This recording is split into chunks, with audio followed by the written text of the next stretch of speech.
Live? I don't know. Are we live? I don't know. You're telling me. You're the producer today. Hello? Oh, hi, everybody. Welcome to I can't do this by halftime. myself. Yeah, clearly. We learned that very quickly We yesterday. learned very quickly yesterday. Yes, we are live right now if you haven't figured this out yet. Well, good. Well, hi, everybody. There's many people who want us How to be are live you? right now. Good day to you, world. Have you recovered from the madness from yesterday? Probably not. I haven't either. Probably not. For those of you that are Facebook friends with me, you saw my post. Did you see my post?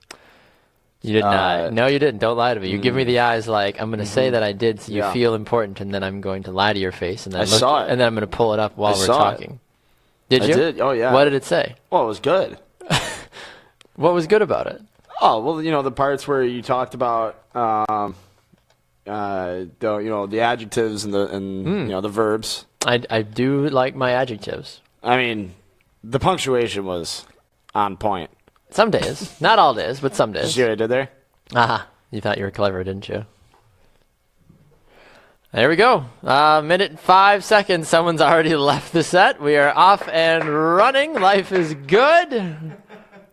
I think that's about all we need to do today. No, I think we've got some good stuff for you folks today. We've got two good correspondents. Tanner Burke has resumed back on the set. Good to see you again, Tanner. It's good to be here. Thank you for having me. You're welcome. Long-time listener, first-time caller. Oh, good. Well, we appreciate you taking the time. Yeah. What question do you have today for us? I have a question in regards to your Facebook post. Sure. Where'd you get your inspiration?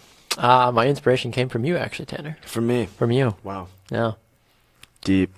Always. What else is going on? It's Thirsty Thursday, Tanner. That's what's going on. We're going to be joined by Peter Fiorentino and Christian Heimall here in just a little bit to hopefully inject a little bit of sanity into our madness. Yes.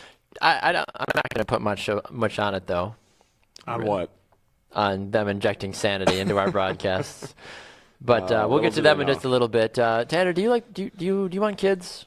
Do you want babies? Someday, just not today. Well, I hope You not. could change my mind, though. Well, good. I hope so. You also like March Madness, of course, as well, too. Yes. Yes, I do. You're probably sitting there do. going, okay, we talked about babies, we talked about March Madness. Where are we going with this? Well, the reason I bring it up as part of our Thirsty Thursday segment, we always talk about some of the latest things that are making us thirsty. Right. Babies are thirsty for they? usually for milk. Okay. Gotta grow, gotta get big and strong. Yeah. March Madness fans are thirsty for the thrill of victory. Yeah. And the beer, of course. Yeah. So when you put this all together, you get this story that's out of Milwaukee, Wisconsin, actually, about Stop. babies picking brackets. Oh, come on. No, I promise you. They're probably all terrible and wrong. No, I don't think that's how it works, honestly. All terrible and wrong, I don't think so. Basically, though, when you think about it, here's the thing. Here's the big thing. Why are you giving me the eyes? You're giving me the eyes like you don't understand what I'm trying to do right now.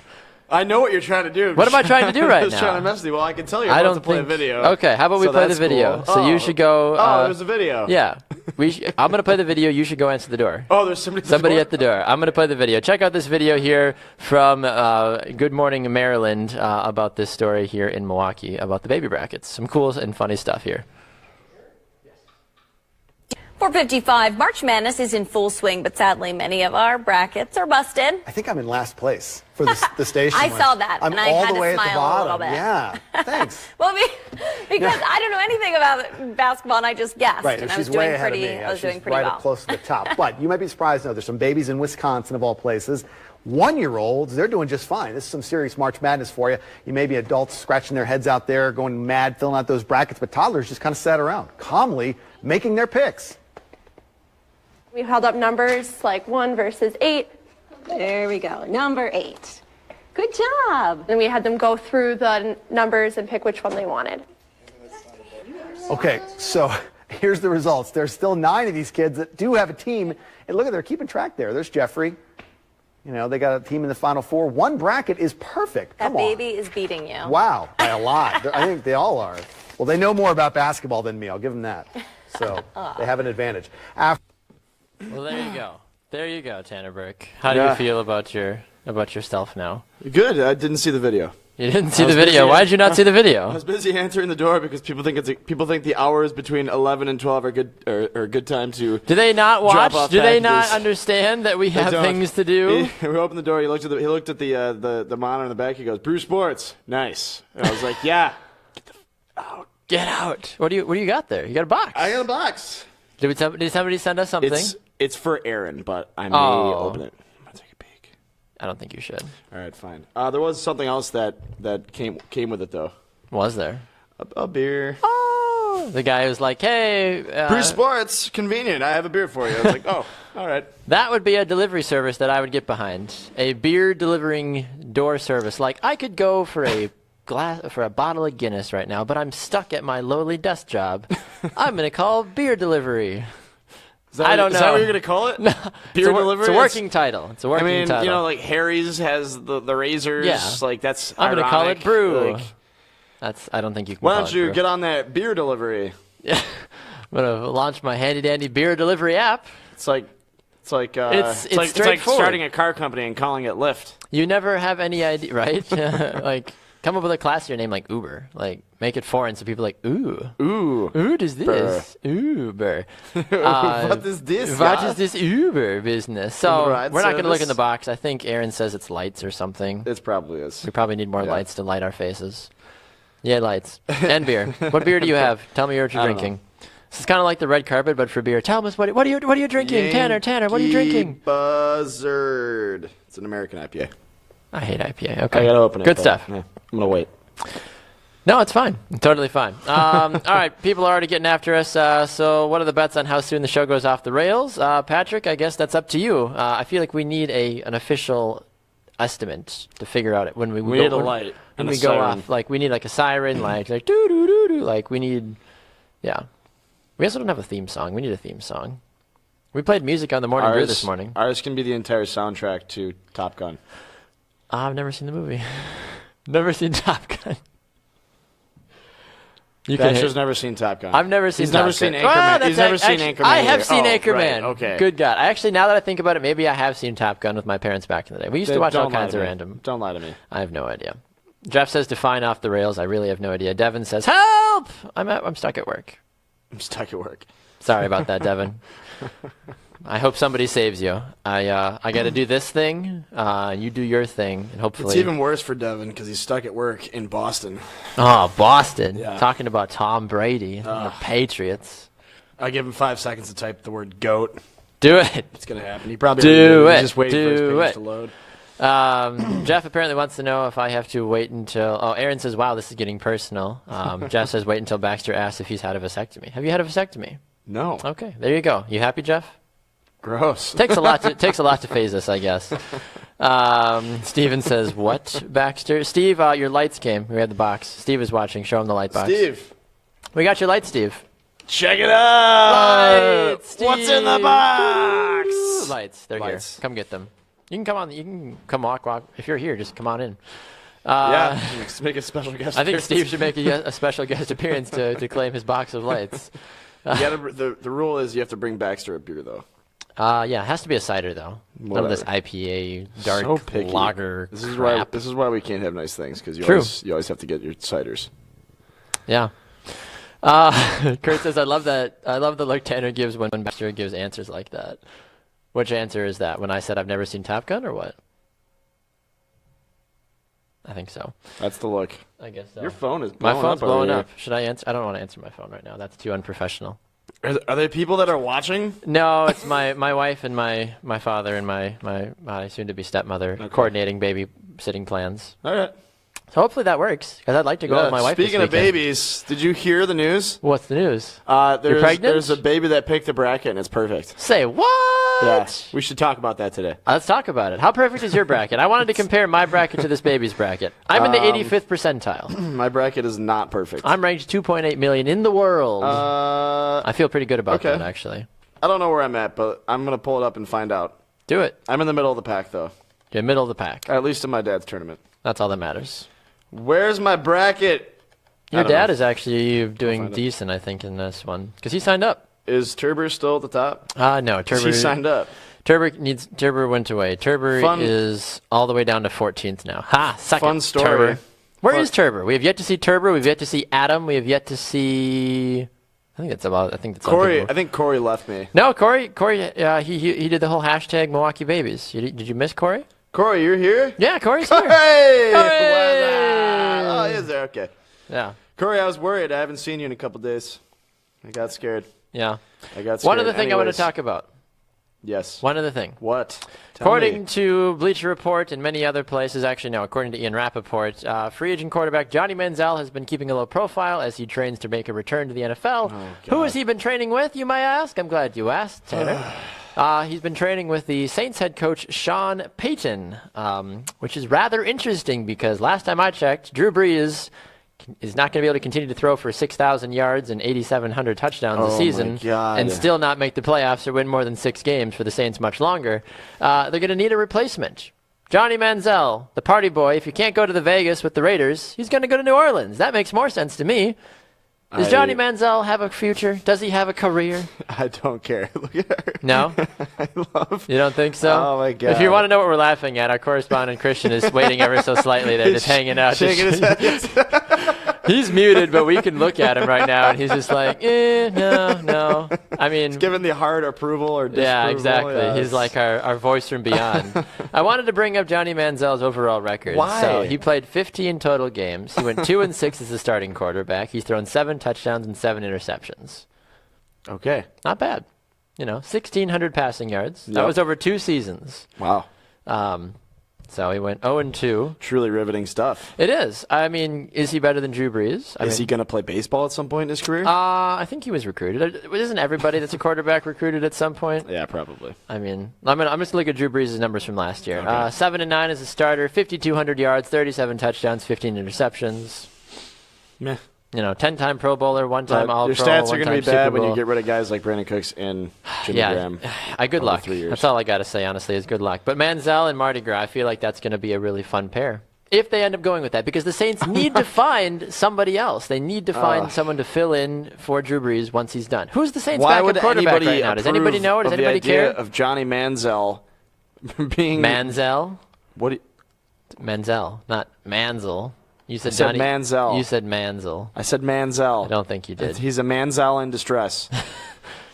That's my fantasy. That's my fantasy football name this year. No, dibs. Manziel in distress. Manziel in distress. No, why would anybody want Johnny Manziel to be? So you did it again. I'm gonna keep doing it. The MLS. I was just about to say the. Why would anybody want he who shall not be named to be the second coming of Drew Brees? That doesn't make sense. I think Johnny Manziel would be a fun. He almost would be like Broadway Joe. Like Broadway Joe was like partying up with the Jets in New York. You bring a partier like Johnny Football down to the big state of Louisiana. He's already from the South. He grew up in Texas. He knows the way. He's in SEC country. He's going to feel right at home. Trevor says, fun fact, Johnny Manziel's first career touchdown was at Ralph Wilson Stadium in Buffalo. He said he was there, not a happy memory. I bet that was kind of a good memory. Yeah, but I saw that. I remember seeing the also, play. Cal Williams, 300-pound man, also sacked Johnny Manziel in the end zone for a safety, so it was great. Were you there as well? No. Oh. But I was like you don't get out watching very often. it on television. You were watching it on television. Yeah, it was probably my background on my computer for about a year and a half. Just Johnny Manziel getting sacked by a guy 4 times his size. I guess so. It was great. Aaron says Johnny will be back. He also says, is that like a half man, half gazelle, Johnny Manziel? A man gazelle? Half Giselle? That would be like a third then if you're throwing Giselle in there as well too. This isn't Stephon Gilmore's daughter's name. We don't have to get her involved as well too. All right, let's get some sanity into this program. Wait, real quick. What did you say? What did you say your rank was on your bracket? Me personally? Yeah, I am. No, not in the tournament. Overall. Oh, overall, Yeah. like on ESPN.com, I am 2.8 million. Oh. Overall. Oh. What are you? I don't want to say now. Are you better than me? No. I didn't think so. Way off. I'm in the 85th percentile. It's hard for me. I'm in the 28th percentile. Nearly had it. 13.5 million. Nearly had it. It's a lot of zeros. It is. Zeros. To put it into perspective, the Morning Brew host, Jamie Evers, is in the 99.6th percentile. Are you serious? She is first place overall. I also picked a bunch of random teams, though. Well, that was your first move. I had a baby choose my bracket. You would have His name maybe is got Tanner Burke. Moving on. All right, Christian Heimall. Christian. You guys are really going to the well if you think I'm bringing sanity. But, by the way, Drew Brees, 6 foot, 209 pounds. Johnny Manziel, 6 foot, 209 pounds. They're literally trying to clone Coincidence. Drew Brees. Clone Drew Brees. So, Coincidence. It's so they're brilliant. trying their it's so best. brilliant. It just might work. It I just think might it work. And Luke McCown as their backup is not terrible. I like Luke McCown as their backup quarterback, but But he's listen, not Drew man, Brees. he's not Drew Brees. And just a random, is Drew Brees going to be the Dan Marino of our generation? Tremendous stats. Yep. One championship. He's not going to be put in that echelon with Manning and Brady, but the stats are there to show that he could. I mean, I love Drew Brees. I absolutely agree. love him. What No, about Phillip so Rivers? Phillip Rivers is in that conversation Phillip as Rivers, well as yeah. the Drew. Phillip Rivers just needs to go away. He has never done anything relevant. He has. Oh, That's you not kidding true. me? That's not true. He was traded for Eli Manning. There you go. You're welcome, Giants fans. That's about it. That's about it. That would have been a fun, if you could go back sort of moment. You and don't like flip-flop. Phillip Rivers? I think people give him more credit than what he's actually done. Sure, he's made the Chargers relevant, but I don't that's care. it. I don't care. You never care. Listen, remember, Anytime there I is no disagree Phillip with you. Rivers without Drew Brees getting hurt. Also So- true. This is true. You know, I mean, listen, they could have done so much more with LaDainian Tomlinson. What they had, I'm amazed that the Chargers didn't do more. But I agree. No, I agree. Well, there was a couple of times, too. They made it to the AFC Championship game. They made it a couple Yeah. times, didn't they? And then I think other teams that are actually good and have, a full fluid team actually beat them, like the Patriots. Oh, good stuff, good stuff. Well, I mean, I could talk football all day, but I know that's not why we have you here, Christian. that is not. Maybe another time, another place we can talk more football. There's much more relevant things going on. You want to ask the first Yes. question? Do I want to ask the first question? All right, Christian, who are you watching today? I guess moving forward through into the weekend for the Sweet 16. You got a team that you think's gonna wow some people? the team that still is the most interesting one for me to watch is playing. I think it's tomorrow. South Carolina when they're playing, and they've got Baylor. It's going to be interesting to watch. I'm really excited to watch the Madison Square Garden Regional because for the fans in New York and for the media, this is not the four they wanted at Madison Square No, Garden. it is not. They're like, It's- why? I am loving this. I really do, because this is what March Madness is all about. Everything you didn't expect to happen happening. No Villanova, no Duke, but you've got two schools that, living in New York, Wisconsin and Florida, have a tremendous fan base in New York. So that game is going to be packed. It is going to be rowdy. There are some great Big Ten and SEC bars in Midtown that are going to be making a lot of money tonight and tomorrow when you're watching these games. But I'm really interested to see how South Carolina handles the pressure. It's the furthest they've ever been. They've never been to the Sweet 16. It's a team that just 4 years ago, when Sindarius Thornwell was a freshman, they finished second to last in the SEC, and now they've completely turned it around, changed the culture. Really excited to see them against Baylor. I'm also intrigued to see how John Beilein continues this Michigan run, and if he's able to keep doing it. I've been very impressed with how mentally tough they have been over the last couple of games. And then the biggest one, that's really exciting is how is the West going to figure out? I think it's wide open for Arizona. I'm still not, as much as they are so talented, I'm not sold on Gonzaga. I'm really not. And to watch them, that being said, I think they beat West Virginia. I haven't been impressed at all with the Mountaineers here in this tournament. But that Arizona-Xavier game is going to be a lot of fun. And how that West shakes out, if Gonzaga can actually do it, or if Arizona just kind of moseys on into the Final Four, will be interesting to see how that all works. Looking at South Carolina, I mean, they took off my Marquette Golden Eagles, and seeing them go this far is probably a little bit of a relief for me, because it makes me feel like I didn't necessarily lose to a subpar team. But first off, I just have to say, Sindarius Thornwell. That is the most East First West Bowl name from Key and Peele I've ever heard. Sindarius Thornwell. But no, in all seriousness, though, is South Carolina the Davidson of this Sweet 16? Only in the sense that they're not a program you're used to hearing about. Dave, I mean, when you talk about these Cinderellas, you're talking mid-majors. You're talking schools you've never heard of. But we know what South Carolina is. We know it from a football standpoint. For those who really follow college baseball religiously, you know how good South Carolina has been over the last decade.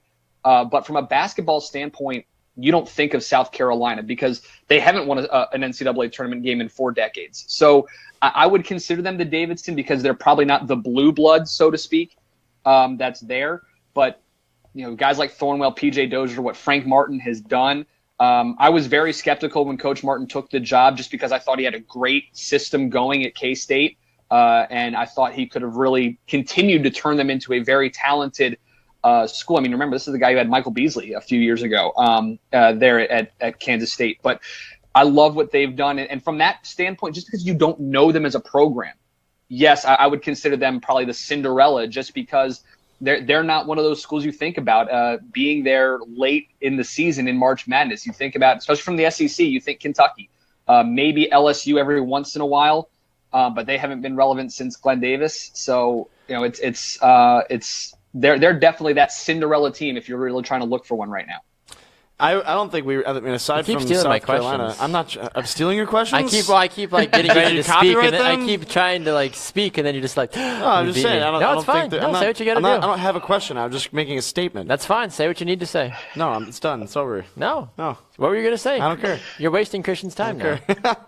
I think Christian looks like he just wants to hang out with us all day. He can hang out. I do. Listen, I'll be here as long as you guys want to. I don't care. I like talking sports. Listen, we've got a while till the game starts. So That's true. 6 o'clock? Christian's like, we can go for like 8 hours, guys. All right, Baxter, go ahead.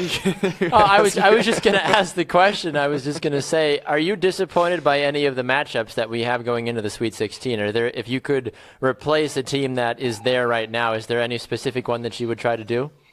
As a Louisville fan, I'd like to see them still around, but there it is. I can't really be upset with any of these matchups just because this is how the tournament plays out, and that's what's kind of fun about it. I'm really, really pumped for the only one I guess I wish UCLA and Kentucky weren't playing in the Sweet 16. I just wish that this could be an Elite Eight or a Final Four game because these are two of the better teams left in the tournament. And if the seeding would have been appropriate, I thought this would have been a Final Four game, truthfully. I would have loved to have seen Kentucky as the number one seed in that league, in that region, and see what happens a little bit later. It's probably the only one I'm disappointed is because we're going to get such a great game, at this juncture in the tournament. But other than that, you look at them and it's just fun to watch contrasting styles. I mean, the one that really kind of intrigues me is Purdue against Kansas. Yes. I mean, Caleb Swanigan, who may be the most underrated player right now. Nobody's talking about Purdue or Xavier for that matter. But when you talk about Purdue, you talk about Caleb Swanigan, and him going up against Josh Jackson is going to be a lot of fun because my personal opinion, Josh Jackson is the number one overall pick, but that's just because I think if the Celtics end up with the number one pick, that's who they need more than a Markelle Fultz or Alonzo Ball. They need Josh Jackson. But having Kansas play Purdue and that matchup is going to be a lot of fun to watch. Xavier and what Chris Mack has done is a lot of fun, but there's not really a matchup that I'm upset about because these are all really fun, interesting ways to look at it. I mean, trying to see if South Carolina can match up with Justin Motley of Baylor, trying to see if Tyler Dorsey can continue his unbelievable play for Oregon is going to be interesting to watch. And then, of course, it's can that number one seed UNC, can they hold on? Can they still keep doing this and keep advancing? So I'm not disappointed at all with any of these matchups. Real quick on Facebook, Corey says, Christian, are you experiencing an earthquake? No, not that I'm aware of. I guess I'm just excited. I'm kind of bouncing around. I was going to say, yeah, you keep rattling up and down. People are like, what is going on with Christian? That's right. Patrick says, East and South are the toughest regions in the tourney. I would probably agree with that. Tom, or do you not agree with that? I thought the Midwest was the toughest at the start. It has turned out that the South is probably the most you can say the East just because of the upsets and because the defending champ was the first one to go down. But from looking at it on paper, I thought the South coming in was the toughest. I think, the Midwest. I think now the South has definitely proven to be, just because you've got so many close games and you've got so many intriguing contests. You had that 12-5 with Middle Tennessee, and it'll be. But listen, there's no wrong region to be in unless you're Villanova. But that's a different story. You're right. Staying in that same region as well, too. I'm a little torn for tonight's Badgers-Florida game. I grew up in Florida for 8 years, obviously here in Wisconsin as well, too, for a vast majority of my life. For those that actually are more honed in for one side or the other, is there a realistic champion in this game this evening? Is it the Gators, even though because they're lower seeded, or is it because the Badgers have been so hot recently that they could pull the upset again? I think like a lot of people thought, I thought Wisconsin was underseeded. But I thought now that we're seeing it, it's easy to go back and look and say the entire Big Ten was underseeded, or at least misseeded, with Minnesota being a 5 and your tournament champion being 7. But what Wisconsin has done and what they have, their core, is impressive. Koenig, Hayes, Happ, they're tremendous. They're a great team, and a lot of fun to watch. And if Nigel is able to keep doing what he's doing, you've got Bronson able to help out. And then Happ, who, again, is one of those guys we don't talk about on the Wisconsin team, but he may be one of their better players. And then you look at Florida, who has kind of gone under the radar in this tournament, despite being a 4 seed. They have the matchup that can beat Wisconsin. I do like the momentum the Badgers have. And when you get to this point in the tournament, it really is all about your experience. And what have you been there before? Have you done this before? And the guys at Wisconsin have. So I'm going to give the slight edge to Wisconsin tonight in this game. Just because they've got that experience. They've got guys who have played in Final Fours, guys who have played in national championship games. And that's the kind of thing that really, listen, this is what Nigel Hayes came back. This is why he's been here for 4 years, is to continue this and to win a national championship. He could have gone into the draft last year. He could have gone into the draft after the national championship loss that they had. But you look at what they've done and what they're able to do and the experience they've had. I give them just a slight edge, although that game is definitely going to be fun to watch because Florida's a great matchup for them, and it will be one of those really tough contests. I think this might be, other than UCLA, Kentucky, this might be the closest game, the one that may require a buzzer beater to win. I could easily see that happening. I look at Wisconsin as almost a sibling rivalry for me because I root for them to do well, but never better than my own team. So now you have to root for them. Now you have to root for your sibling because your own team was terrible this year. I know, but it's almost like sacrilegious for me. But real quick, is your champion still alive, Christian?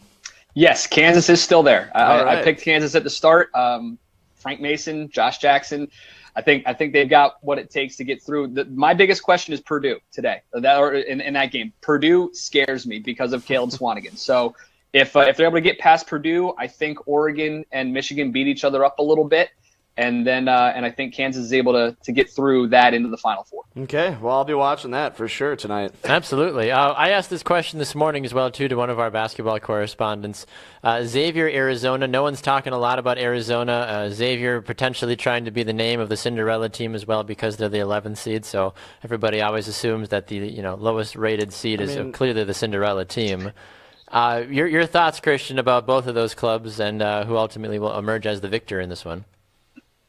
Listen, this is a great coaching matchup. Coach Miller, Coach Mack, they are two very talented guys who have done a lot of things in their program. Xavier, maybe, at least from what we're used to seeing, a little bit down, but I still like what Arizona does. I still think Arizona moves on. And listen, you got a chance. We talk about it every year in the NFL. Is there going to be a team that actually plays in their home stadium for the Super Bowl? Right. It may not be their home court for Arizona, but I think now with again, I was wrong on this one. I thought Florida State was going to win this region. I loved what they had, but I think Arizona's got what it takes to move on and play in their home state in the Final Four. And you look at that. What are you doing? Nothing. You spilling beer? You're doing. Golly. It's good to be here. Thank you for having me. Sit down. In case you can't tell, I'm tearing down the set back here. He is dismantling us crate by crate. I don't know what bottle I'm doing. by I don't know bottle. why they have me here. It's been a fun ride then, guys. Yeah, I know. Appreciate it. I do have looking at, I know we're talking about Arizona. They are probably one of the most confusing and underwhelming teams altogether in the tournament this year, especially being a 2 seed. Putting up triple digits against North Dakota, okay, and then falling at winning at 69.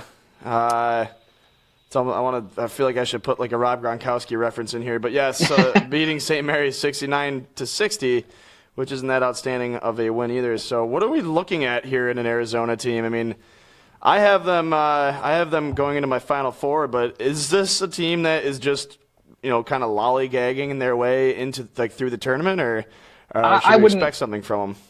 I wouldn't say that. I mean, again, the NCAA tournament is all about matchups, and teams like St. Mary's and like Gonzaga, which are big physical teams that can also step outside and shoot, they present matchup problems for almost anybody. And I think that's why you saw such a low-scoring affair with Arizona and the Gales. That being said, I don't see Xavier having the same potential matchup with them. I do think Arizona can get by here and maybe not do it easily, but I wouldn't expect such a close contest. This might be one where free throws down the stretch make it a little bit closer than you're expecting. Their matchup with Gonzaga, if it gets to that point in the Elite Eight, is going to be the toughest one for them in this region, obviously, with a regional championship on the line. Like I said, I'm not either one, Gonzaga or West Virginia. They're very similar in the fact that they have bigs who can step outside and shoot. West Virginia's press defense is unbelievable, very, very annoying for any team to go against. But I think Arizona's got the mark, and this is the issue with the Pac-12. It's why nobody really talks about it. That's true. Is that you're looking at 3 teams in the Pac-12 in UCLA, Oregon, and Arizona, and all 3 of those teams are different. It's not like the ACC where it's tremendous guards or tremendous talent in general. It's not like the Big Ten where it's physical inside presence from everybody on the court. There's different styles in the Pac-12. And the way that Arizona moves on is by having to having the mental fortitude to get past them. And this is why the NCAA tournament and why college basketball is built on its coaches. And that's why I think Coach Miller is able to get past and able to do things, because he's done this before. He's gotten teams deep into the tournament. I think they get past Xavier. And then whoever they face, whether it be Gonzaga or whether it be West Virginia, is going to be interesting to see that matchup, just because those are 2 teams that are similar to St. Mary's and can present very big problems for them. You got something to say? I do have something to say. Go ahead. Christian, you said you're in Davenport. Is that Davenport, New York? No, Iowa. Oh, It's okay. like really, right, really okay, far. Okay, I had to ask. No. Davenport, New York is close enough to Buffalo where it would be Stop. a relevant joke. Stop. But I got nothing. So you're closer to us here than you would be to Buffalo. So okay, well, yeah. So Good. It was just my question. No, I'm glad you asked. All right, Christian, we got to let you run. We got to get to our next guest and keep this train. At Please least come on barely. again. This was. Let's do it this again was soon. great. Now, this is a lot of fun. Yeah. We appreciate your time today, sir. My pleasure, guys. Enjoy it. Will do. We'll talk to you thank you. soon. All right, there goes Christian Heimall, one of our college basketball insiders, He's gurus. Great. He's great. He's good. He's fantastic. He's the best. He's the best All of our basketball correspondent correspondents are we the have. best. But he's by far the best correspondent that was just on our show. Just on our show. Just on our show. They love us over there. They love us over here at Brew Sports. They love us in Iowa. In Iowa, they're all about I us. love the Iowa. I love Iowa. Corn, it's great. Ionians. Corn, yes. Corn, yes. Yes. Everybody loves corn. I Do love you love Iowa. corn? I do. I enjoy corn. You know, people don't believe me, but in Iowa, you know what they call corn? What do they call corn? It's in not Iowa? just sweet corn, and they call it candy corn. Why?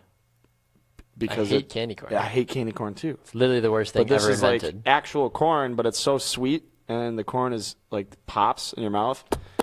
It's candy corn. Yummy. Yeah. Wow. Fresh You know who pick else right is there. sweet? Who? Peter Fiorentino. Peter Fiorentino Peter is sweet. Fiorentino is a sweet, wonderful, amazing feller. He is. That you and I are pleased to call our friend, colleague, comrade, brother in arms. Yes. Many a thing. There's many a word for Peter Fiorentino. He joins us now here on Halftime. How are you, Peter? I'm doing well. How are you guys? Doing Good. well. I can't tell if you're in the middle of a mall cafeteria or in the middle of your press box. I'm actually in our conference room here at the office. Oh, There okay. you It's go. a nice little. is. I like the background. It's nice. Yeah. I like it. Yeah, even in the background. Yeah. No, it's pretty sweet. I think I see you in the crowd back there somewhere. It's like, oh, there's Peter or something. I love the shots where it's like, here's the shot down from the press box, Yes. like kind of a thing. I'm all Yes. about Right. that. And you get the broadcaster like still in the picture, but it's like over his shoulder. Well, this is great too because we get the broadcaster in the picture and it's still over his shoulder. I feel like we're at the game. Like, Yeah. if you look at the picture, I it's mean, like there's Peter and Yeah, there's the this game. beautiful man of a correspondent. You know, You guys are too much. You guys are too much.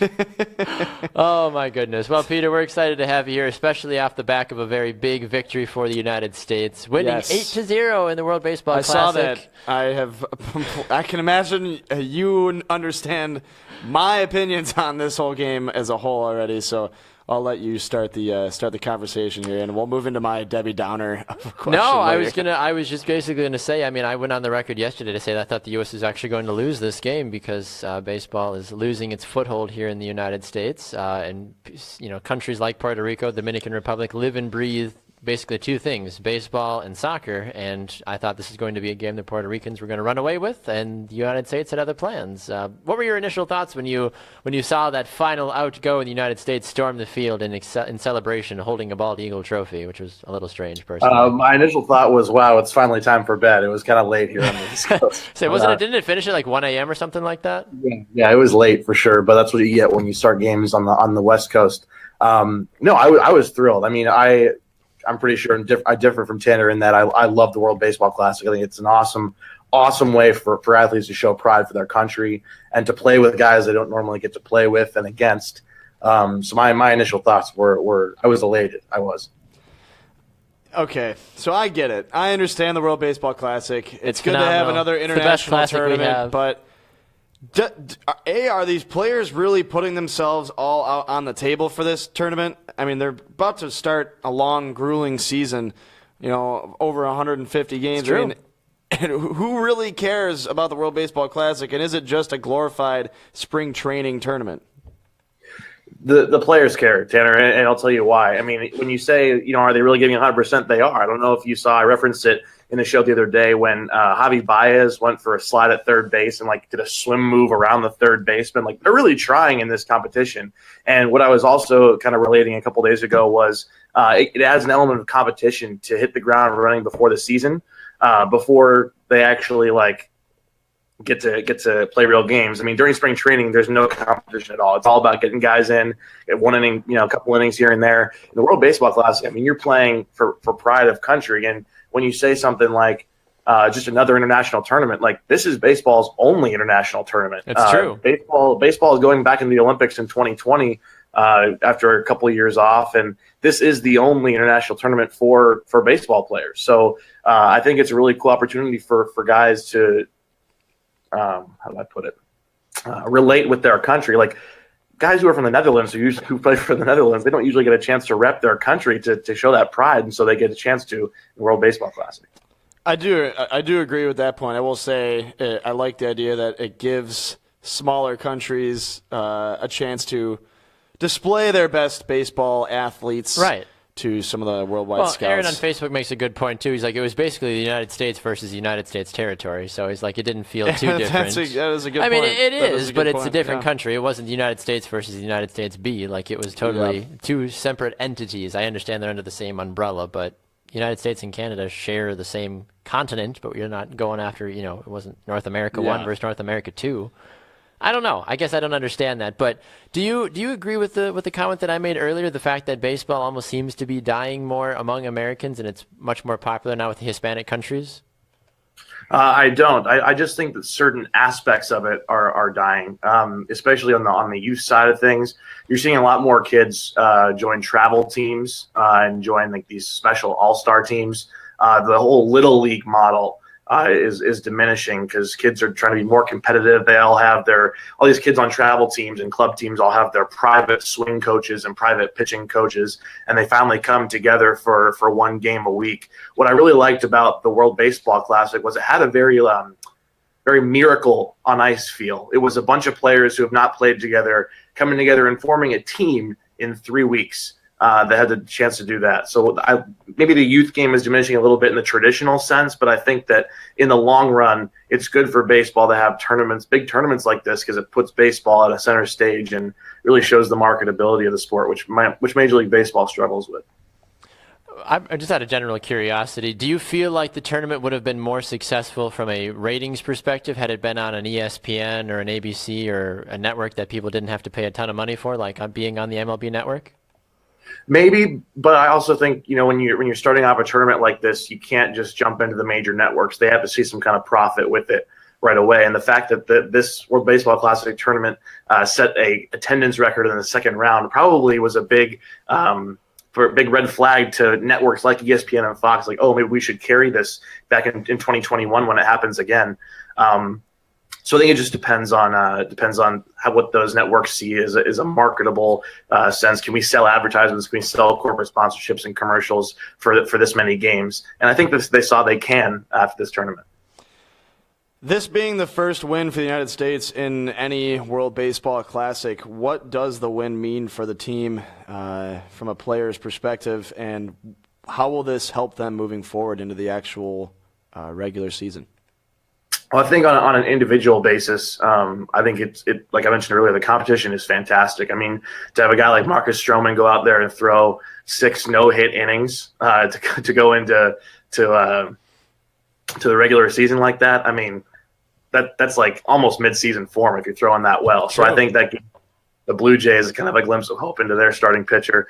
Same with a couple of different of the individual players. It just gives them a sense of competition going into the season as opposed to just kind of the laid-back spring training feel. And then as far as the team goes, they don't get a chance to play with each other for another 4 years. So it's a chance for camaraderie. Maybe you see a couple more handshakes before the games when 2 teams in Major League Baseball play each other. But more than that, it's a sense of bragging rights for the United States for the win. One other question I had for you that has nothing to do with baseball. We were talking earlier in the show about Johnny Manziel coming back to the NFL, potentially signing with the New Orleans Saints. I don't know how well you know about Johnny football in terms of what he's been doing with his life recently, but do you feel like a move like that would be a potential replacement for a guy like Drew Brees? I'm sorry, man. Your audio cut out there. Can you repeat that? I was just saying, do you feel the fact that Johnny Manziel is potentially signing with the New Orleans Saints, as a possible backup for Drew Brees going forward, do you think that's a realistic option for the team? Yeah, I mean, why not? The thing is, Johnny Manziel has a lot of off the field attitude problems, and obviously he's been in the media. But I think the media has created a lot of that. I mean, I don't think it's so much as he's not a bad guy per se. He does some stupid things, but you got to remember at one point he was a tremendous athlete. So if he can return to form, I don't see why not. A couple of questions actually on Facebook specifically for you, Peter. David wants to know quickly. He said, how excited is Peter about the future of the U.S. team, considering they didn't have some of the big MLB stars like Mike Trout on this year's team? Oh my gosh, I'm pumped for 2021 because you saw guys like Mookie Betts, Mike Trout, Chris Sale, Max Scherzer, all these players, Bryce Harper, who didn't play for Team USA, and part of that could be because their Major League Baseball team restricts them from playing in outside tournaments, which is totally fine. But you got to wonder if for future contracts that these major leaguers sign, is one of the staples in the contract going to be I have to play the World Baseball Classic, or I want to be able to make that choice. Because once we see those guys hop in, it's going to be an incredible team for Team USA. Do you feel that there's any massive changes that need to come for the World Baseball Classic? Whether it's allowing teams, like you said, to release the players to be able to go and do something like this, or is it getting younger? Is it certain countries that weren't allowed to be there, or are we overall satisfied with what the team and not only the team, but overall satisfied with what the competition as a whole has been doing so far? I'm pretty happy with how the tournament ran this year. If I were to change a couple things, I guess I would want some more clarity, especially with the Olympics adding baseball back as a sport. I'd want to kind of know, is the Olympics aspect going to be strictly just amateurs and not professional baseball players? Is the World Baseball Classic reserved for Major League Baseball? Can they play in both? So I'd be kind of curious to see what they do with that. Other than that, though, I was pretty pleased with how the tournament ran. I know one of the biggest complaints on social media was on the East Coast that the game starting so late, but the game was played in Los Angeles, and you can't start a game in Los Angeles at 4 o'clock when everyone's at work. So it's a toss-up, maybe playing, kind of switching locations a few times, and who knows? We might see the World Baseball Classic final played, in Japan or the Dominican or maybe even Puerto Rico. Anything else from you, Tanner? I would like to see. I don't know. I mean, I didn't find anything to be very exciting about the tournament. The most exciting thing that I saw was the fact that the United States were in the finals, and I literally. Did you feel a sense of American pride when they won? I did, but I didn't care. Tanner, did you watch any of the games? I did, but I found myself.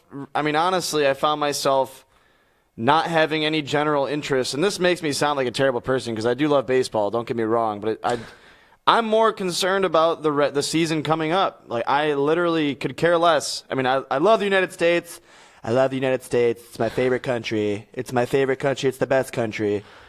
But I literally am only concerned about my team going forward into the actual major league season. Who's your team? The Brewers. Oh Lord. Okay. And that's fair. I don't think anyone's trying to say, if you don't watch the World Baseball Classic, you're not a baseball fan. I gotta say, I watched 4 of the games, and I thought all of them were extremely exciting. Watching Adam Jones rob a home run last night, watching Ian Kinsler hit a home run to lead out to kick off the scoring for the game. I just thought it was really cool to see players I typically despise on other teams come together in a 3-week period and win a championship for the United States. So I don't think it makes you a bad person or a bad baseball fan at all. I just think that there is some marketability to it and there is some excitement to it. All right. Fair enough. All right, Peter, good stuff from you, sir. Where can people find you on social media to keep up to date with what you got going on? You can follow me on Twitter at the Fiorentino. Other than that, I'll be here on Brew Sports once in a while. Phenomenal. Sounds good to me. Looking forward to it, Peter. We'll do this again soon, sir. Thank you very much. Have a good one. Have you All right, too. you All too. right. We'll talk to Peter again hopefully soon. Always a fun time. A little It bit is. of craziness there. Tanner, we're at a bit of a problem right now. We're only at 51 comments. Here, wait. I need to go back to a comment from a while back. We've gotten some great Real comments quick. today. I think we need to hit on some of those for because sure. Eric brought this up a while ago when we were talking about Phillip Rivers possibly being today's version of Dan Marino. Yeah. But he makes a good point. Phillip Rivers is more like Jim Kelly, no Super Bowl. Yeah, but Jim Kelly has actually been to Super Bowls. Yeah. Phillip Rivers hasn't. Phillip Rivers has been on. See, I don't know what your shtick is with Phillip Rivers. I think he's overrated. He is not the reason why. He's on par with Drew Brees. He absolutely is. Drew Brees has won a Super Bowl. Drew Brees is a 10-time Pro Bowler. He is at least been voted All-Pro at least once. I'm going to pull up the 2 stats, and I'm going to look at them side by side. But I'm pretty positive you are just unbelievable. Dumb. Pretty sure. Aaron also believes that you saying you love baseball is a lie. I most certainly love baseball. Just about as much as I love baseball. I have a ring to prove it. Well, that doesn't mean anything. Anybody can pay somebody to stand up in a booth and talk. Excuse me? What? I don't know if look at us. I don't know if they really paid me to do that, but well, I mean, that's between you and your agent. Robert says, "You guys are awesome." #5 comments. We're up to 57. Keep it going. Who am I looking for? Phillip Rivers. And Tanner's heel turn begins. #WWE. Thank you, David. All right. Well, let's see. There's a couple other good comments in here. Let's see. Phillip Rivers apparently doesn't exist. Phillip Rivers does exist. I gotta spell it with 1 L. Come on, Phil. Okay. All right. Well, you want to know the difference? Just quick little bang on paper. All right. Go ahead. All right. Phillip Rivers has only been the only accolades aside from being a great quarterback in your opinion. Only a 6-time Pro Bowler. You flip over to Drew Brees. Super Bowl champion, 10-time Pro Bowler, and the Pro Bowl literally means nothing. But it still is the fact Tyrod Taylor was a Pro Bowler. Yeah, because 20 people fell out. That's why. That's my point exactly. Here's their career stats. Okay. 66,000 passing yards for Drew Brees, Okay. 465 touchdowns. Okay. Flip it over to Philly. 45,000 passing yards, 314. Okay.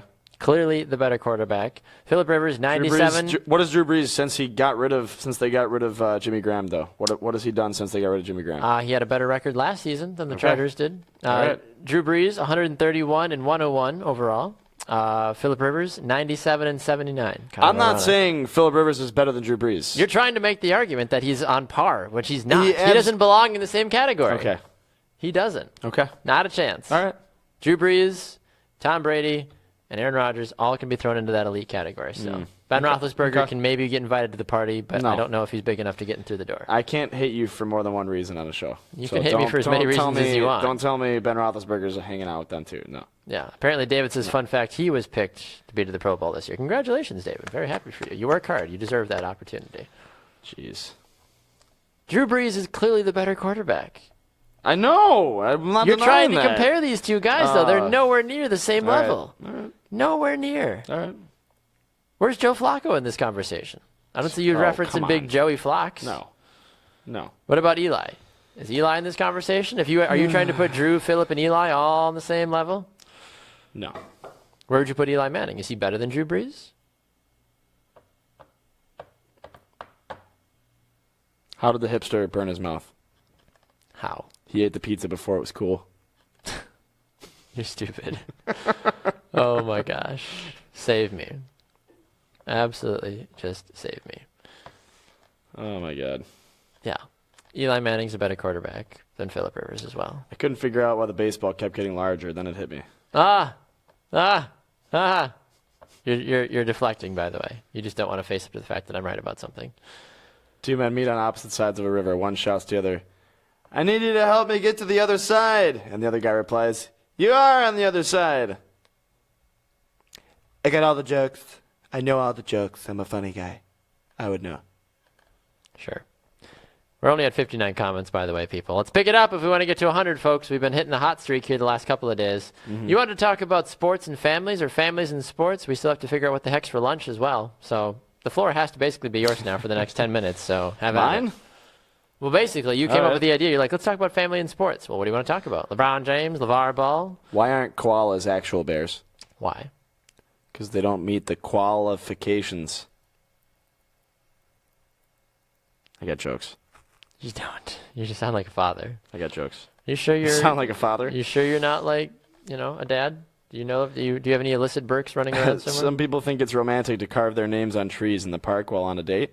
I'm more concerned about why they're bringing a knife on their date. Also true. A little strange. You want to hear my beard? This is what my beard sounds like.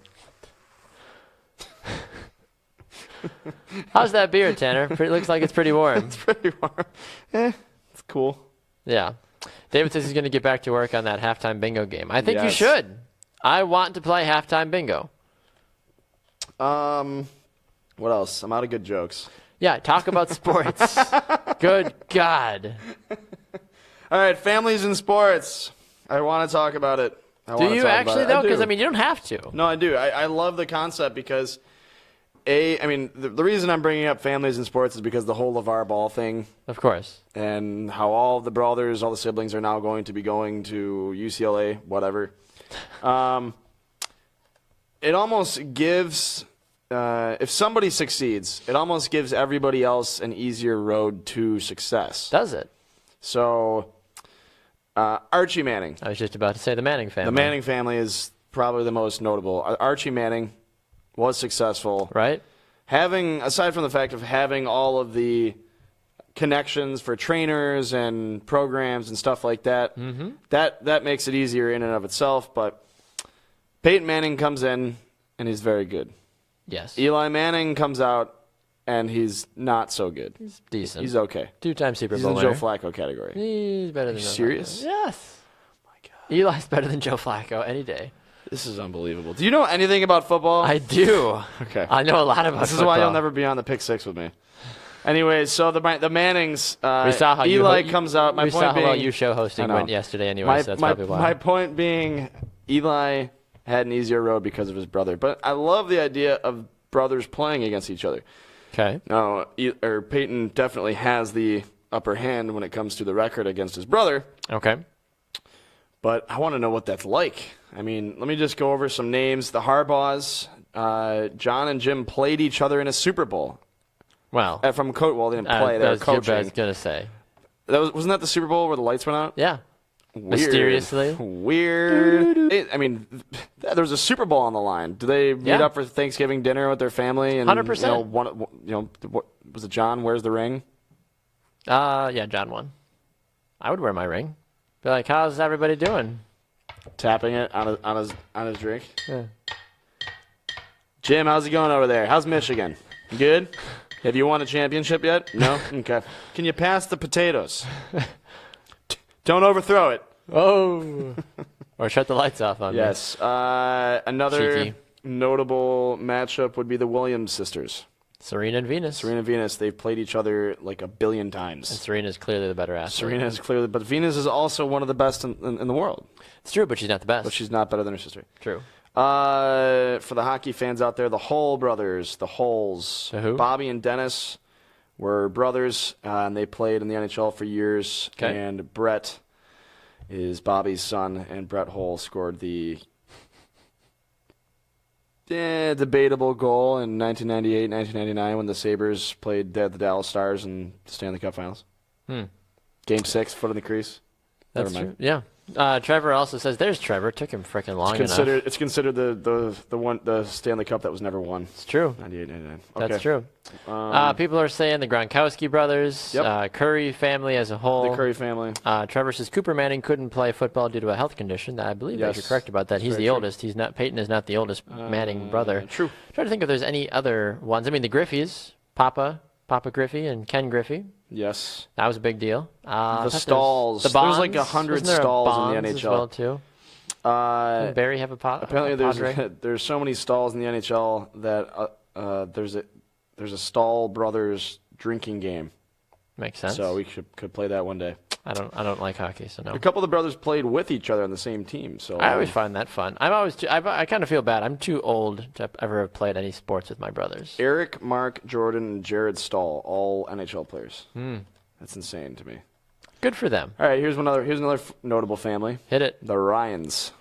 Are they notable or are they just known? Well, they're notable because of their father.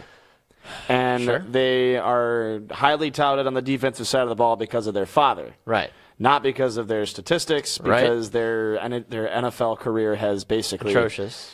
Fizzed out. Like the show, equivalent of our show, basically. Coach the defense. It's true. And I do still want to sit down and have a beer with these guys, though, Rex and Rob. I bet they would be hilarious. Good stuff. Good times. Love them. The Twins, Rex and Rob, coached against each other in opening week of 2011. Yep.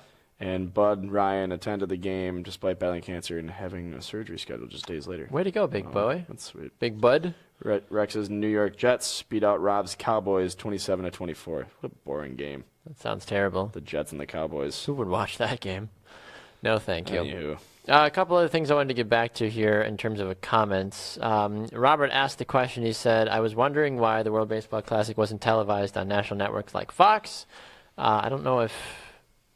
Did we not talk about that? I thought we had hit on that at some point, but maybe not. The reason for it is the fact that national networks like Fox don't want to invest the money in this yet because they want to see if it's a sustainable model for being able to put money into, basically. So that's why the MLB network had it. So once they realize that they can get the money, they will go from there. Money. You know all about the money? I know all about the money. Kurt says the Matthew brothers, Clay and Casey. Yeah, Casey pretended to have a career, but he just had the long hair, so he just rolled that one. LeVar Ball. Trevor says Martellus and Michael Bennett. Yes. Tom says the Burke brothers. Yes. Yeah. David says you don't like hockey. I hope Jamie throws a potato at you backs. That's slightly offensive. Yeah. All potatoes matter. Hashtag all potatoes matter. David says a start-sit cut. Butler's Bulldog, George's Bulldog, Rose Lavelle's Bulldog. Do we have a start-sit cut for today? No, it's what's for lunch. I know. If anybody wants us to do start-sit cut, we could do that. But no problem. My what's for lunch isn't the greatest, but I think you'll like it. I mean, if we want to, we'll leave the floor open here for like a minute and a half. If people want to throw any sort of a start-sit cut at us, I'm happy to jump on that board. Okay, so while I'm telling you what's for lunch, why don't they give us some ideas for start-sit Tanner's going to tell us what's for lunch. If you have any start-sit cuts for us, we'll talk about those right after he's telling us what's for lunch. So hit us with what's for lunch, big boy. I reached for this. You reached. I did. You reached for most things. I still don't know what I'm going to do for one of these things, but I'm just going to roll with it. I like what you're serving today, so I will help you. Apparently Baxter's a soup guy. Love soup. So Soupaholic.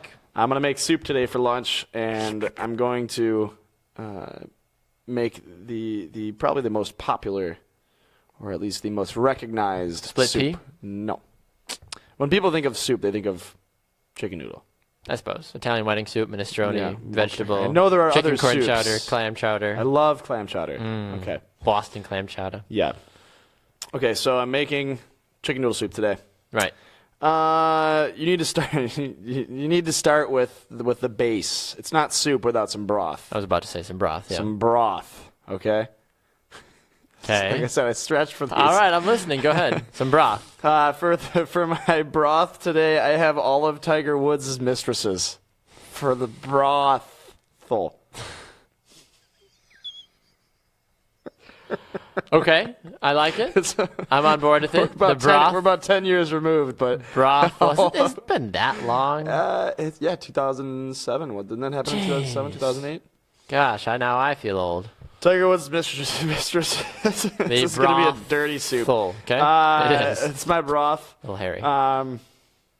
For the chicken, I got LeVar Ball because I don't think he can actually stand up to Michael Jordan, LeBron James, and Charles Barkley. LeVar Ball. I used him too much, but I'm going to use him while he's relevant. I mean, there's a lot of him to grab, so you might as well.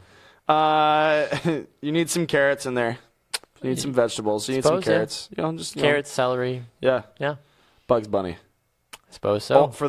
Only for the reason that I watched Space Jam last night. Woo! Space Jam. It was still great. It was still great. I need help with the noodles, though, Baxter. The noodles? Yeah, I don't know what to do for the noodles. Well, you could go from a various amount of quarterbacks. You could call Colin Kaepernick's got a noodle arm. You could say Ryan Fitzpatrick. Colin Kaepernick's my noodle Tyrod Taylor. Come on. Lots of noodly arms out there. Drew Brees. Doesn't have a noodly arm. I love Drew Brees. Drew Brees has a freaking cannon for an arm. All right, so Colin Kaepernick. The Bills would have won a Super Bowl by now if Drew Brees was their quarterback. My brothel today for my soup is all of Tiger Woods' mistresses. My meat is my chicken, who is LeVar Ball. My noodle is Colin Kaepernick's afro and his arm. And I have some vegetables in there. I have some carrots, so Bugs Bunny. And for my celery today, I have celery. Okay, good. You got to have some celery in there. I do. Just celery. I love it. All about it. But wait, when you're serving soup, you always have to have a second option. Because some people are picky. Sure. I know you're picky. Yeah. This is why we can't have nice things. So for my second option, aside from chicken noodle soup, I'm going to have some clam chowder, and I'm going to pick the entire city of Boston. Sounds good. I like it. That's all said and done. Everybody wins. Appreciate it. Thank you. I love clam chowder. Yum. And then there's French onion, but oh god, should I put another one out there? No, you're done. Okay, I'm done. You're done. Slurp, slurp. That's what's yum, for yum. lunch. Huzzah. I don't think people understand how start, sit, cut works because they're all giving us start, sit, cuts. They're like, I would start this, I would sit this, I would cut that. That's not how it works. Give us topics. You give us the 3 topics, and then we would then start, sit, and cut them. Start spring, sit winter, and cut Brussels sprouts. Unbelievable. Start peanut butter and jam, sit peanut butter and jelly with chunks, cut peanut butter and mayonnaise. Eric says connection is terrible today, eh? I didn't think so. Is it? I mean, maybe. Maybe it's you.